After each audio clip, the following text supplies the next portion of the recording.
새롭고 거룩한 습관을 발전시켜야 됩니다. 그리고 그것을 그리스도의 성품으로 우리는 변화시켜서 입어야 되는 것입니다. 이 세 가지 모두는 인격을 개발시키기 위해서 필요한 것들입니다. 하나님의 말씀을 우리가 영적으로 성장하는데 필요한 진리를 공급해주는 역할을 합니다. 믿습니까? 네. 어떻게 예수님을 닮아갈 수 있을까? 바로 예수님을 닮아가는 것은 인격을 개발하는 것이죠. 인격을 개발한다고 하는 것은 어떤 말이냐? 내가 진짜 크리스찬인가? 오늘 한번 여러분들 그거를 한번 확인해 보십시오. 내가 진짜 크리스찬인가? 아니면 정말 그리스도인인가? 아닌지, 또 진품인가 가짜인가? 아니면 모든 품인가? 정말 내가 정품인가 테스트를 해보세요. 내가 정말 크리스찬인가? 이것이 인격을 개발하는 거예요. 우리는 죄 속으로 가득 차 있는 사람들입니다. 그렇기 때문에 죄 속으로 인해서 바뀌지 않는 우리의 성품이 있기 때문에 우리는 그런 거 너무너무 힘들지만, 저는 우리의 인격을 개발하기 위해서 내가 정말 크리스찬인가? 내가 정말 예수 믿는 사람인가? 한번 테스트를 해봐야 해요. 그래서 저는 목사님들과 이렇게 만나고 모임도 가지면서, 또 교단에, 우리 침례교회 교단에 중재인 되시는 오랫동안 목회하시는 목사님들을 만나면 여러 가지 얘기를 나누면서 개인적으로 물어보는 것이 있어요. 뭘 물어보냐면, 목사님은 한 30년 목회를 이상을 하셨는데, 목회를 하시면서요 경험을 많이 해보셨을 텐데 사람들이 바뀌던가요? 물어봐요. 바뀌던가요? 그러면 선배 목사님께서 대답해 주시는 말씀이 바로 이런 말씀이에요. 나도 해봤지만 너무 어려워. 너무 어렵다는 거죠. 힘들어. 그런데 안 바뀌는 것 같아. 30년 동안 목회를 하면서 성도들을 보고 교인들을 보았는데 안 바뀌는 것 같아. 그렇게 말씀하면서 그 뒤에 말씀하시는 것이 하나님의 은혜가 아니면 안 바뀌더라는 걸 얘기를 합니다. 20년, 30년 목회를 하니까 전문가잖아요. 그런데 안 바뀌어진다는 거예요. 목사가 바뀌게 해보려고 아무리 해봐도 안 바뀌어진다는 거예요. 그런데 하나님의 은혜를 받으니까 바뀌더라, 그런 말씀을 하죠. 저도 그런 문제를 가지고 고민을 많이 해봤어요. 그렇게 성경 공부를 하고 그렇게 예배를 드리고 그렇게 기도를 많이 하는데 안 바뀌는 거예요. 그래서 이거 내가 바꾸는 것이 아니다. 이건 내가 바꿀 수 있는 것이 아니다. 그리고 내가 바꾸려고 하면 안 바뀐다. 그러니까 하나님의 은혜를 받아야 되는구나. 근데 하나님의 은혜를 많이 체험하는 걸 보면 바뀌어요. 변화돼요. 그런 것을 체험했어요. 그래서 하나님의 형상 그리스도의 모습으로 바뀌기 위해서 아주 기본적으로 두 가지를 사용하시는데, 그것이 뭐냐? 해도 되고 안 해도 되는 것이 아니라 필수라고 하는 거죠. 어떤 것들이냐면 하나님의 말씀을 읽고 묵상하고 암송하는 거예요. 내가 변하기 위해서, 내가 옛 성품을 버리기 위해서 하나님의 말씀을 읽고 묵상하는 거예요. 그리고 교우들과 하나님의 백성들과 교제를 통해서 하나님을 닮아가는 것입니다. 이 두 가지가 필수적으로 해야 돼요. 우리는 하나님의 말씀을 묵상하기 위해서 때로는 공부도 해야 되잖아요. 성경 공부해야 돼요. 성경 공부하자고 그러면 왜들 안 하는지 모르겠어요. 배워야 되잖아요. 하나님의 말씀을 배워야 돼요. 배우지 않으면 장사가 없습니다. 마귀는, 사탄은, 세계, 이 공중 잡은 권세 잡은 그런 공중의 권세 잡은 마귀들은, 사탄들은 우리를 어떻게 보면 넘어뜨리려고 하는데, 우리는 하나님의 말씀을 붙들고 원무림을 쳐야 되고 공부를 하지 않으면 넘어지지요. 알았던 것도, 주일날 말씀을 들었던 것도 우리가 되새김질을 하지 않고 공부하지 않으면 다 잊어버리잖아요. 기본적으로 그리스도인과 그리스도인이 하나님 닮게 하기 위해서 교제를 해야 되는 거예요. 부부도 오래 살면 닮아가지 않습니까? 신앙도 마찬가지예요. 좋은 사람과 교제를 잘 나누면 닮아가는 거예요. 신앙 닮아가게 돼요. 기도하는 것도 닮아가게 되고요. 신앙생활 하는 것도 닮아가요.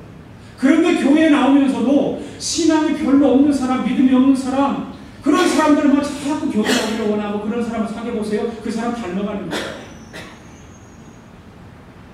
그런데 그런 사람들과 교제를 하면 변하지 않는다는 거예요. 성경을 공부하고 성도와 교제를 하면 사람이 정말로 그리스도의 형상으로 바뀌어야지야 하는데 그래도 안 바뀌어진다는 거예요. 그러면서 자기들 스스로 얘기를 해요. 그거 내가 다 들었어. 아이고 내가 다 아는 것인데 뭐 저것은 내가 더 잘 알아. 아는 척을 많이 해요. 그런데 실질적으로 변화되지 않은 삶을 살아가는 건 아무 소용이 없어요. 어떤 교회는 성경문을 많이 해요. 뭐 생명의 삶도 하고 별 성경문을 많이 하는데 그래서 성경의 지식은 많이 있어요. 그런데 세상에서 살아가는 모습을 보면 변화되지 않는 삶을 살아가고 있어요. 성경 뭐 왜 합니까? 내 지식을 쌓기 위해서 공부합니까? 아니잖아요. 그 하나님의 말씀을 통해서 내 삶이 변화되는 거, 예수님을 우리는 닮아가야 되는 거예요. 예수님을 닮아가기 위해서 성경 공부를 하고 내가 예수님을 닮지 않고 변화되지 않는 것들이 있다면 그 변화되기 위해서 하나님의 말씀을 공부하는 거예요. 지식이 사람에게 큰 영향을 미치는 건 사실입니다. 그런데 그 지식만 가지고는 우리는 신앙생활을 할 수 없는 거예요. 하나님께서 내려주시는 은혜를 통해서 예수님을 닮아가기 위한 그 애씀과 그런 애타함이 있음으로 말미암아서 우리는 변화가 일어나게 되는 것입니다. 그래서 하나님은 저와 여러분에게 예수님을 닮아가도록 하기 위해서 예기치 않은 또 기대치 않았던 세 가지를 가지고 훈련을 시킨다는 사실. 그 훈련을 우리가 함께 공부해 보도록 하겠습니다. 자, 첫 번째, 예수님을 닮아가는데 첫 번째 예수님을 닮아가기 위해서 예기치 않고 기대하지 않았던 도가 우리에게 있는데 바로 뭐냐? 시련이라고 합니다. 시련. 우리는 시련도 당합니다. 고통도 당합니다. 아니면 우리 앞에 문제들이 많이 있습니다. 이런 일을 당할 때에 우리는 우리 스스로 고백을 하기, 독백을 하기를 하나님 왜 하필은 접니까? 이렇게 얘기를 하죠. 나 주일마다 주일 성공 잘했는데 왜 접니까? 왜 하나님 나 새벽마다 기도하는데 왜 접니까? 공부도 열심히 하고 하나님 모임도 열심히 나갔는데 왜 하필이면 접니까? 그렇게 말합니다. 사실은 목사가요 교우들이 이런 문제를 만났을 때에 어떻게 좀 해결해 드리고 싶은데 방법이 없어요. 어떤 것은 할 수 있지만 어떤 건 할 수 없는 것들이 있거든요. 참 그럴 때는 참 안타까워요. 근데 제가 아는 것은 하나님은 저와 여러분이 주님을 닮아가도록 하기 위해서 분명히 시련도 또 고통도 문제도 가지고 있게 한다는 거예요. 그래서 하나님을 훈련을 시키신다는 거예요. 그렇게 안 했으면 얼마나 좋겠어요. 그런데 하나님은 분명히 우리를 훈련시키기 위해서 우리에게 시련을 허락하신다는 거예요. 그래서 저는 고난이 오고 문제가 오고 어둠이 오고 그러면 무조건 하나님 앞에 무릎 꿇습니다. 여러분 하나님 앞에 무릎 꿇으십시오. 고통이 있습니까? 어려움이 있습니까? 문제가 있습니까? 무릎 꿇으십시오. 주여 나를 긍휼히 여겨 주시옵소서. 살아계신 하나님 아버지 모든 것이 가능하오니 이 잔을 내게서 옮기시옵소서. 주 예수님께서 말씀하셨던 것처럼 여러분 기도하셔야 돼요. 기도하셔야 돼요. 제가 배운 것은 고난과 문제와 시련과 어려움이 오면 무릎 꿇는 길밖에 없어요. 그런 아픔이 왔을 때, 고통이 왔을 때에, 큰 문제가 왔을 때에 하나님 앞에 무릎 꿇는 수밖에 없어요. 저와 여러분에게만 고통과 시련과 문제가 일어나는 것은 아닙니다. 예수님도 십자가의 전날 밤에 겟세마네 동산에서 기도하는데 저는 예수님이 그래도 잘 따르는 제자라고 몇 명을 데려갔을 거 아니에요. 세 사람 데려가잖아요. 베드로, 요한과 야고보 세 사람을 데려가잖아요. 그런데 그러면서 예수님께서 얘들아 나 저기 가서 기도할 텐데 너희들은 기도 좀 나를 위해서 해라.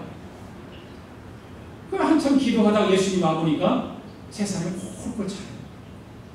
또 깨워서 얘들아 부탁한다. 내가 내일 일어날 십자가가 내 앞에 있는데 너무 힘들다. 너무 고통스럽다. 나를 위해서 좀 기도해라. 홀걸 찬다.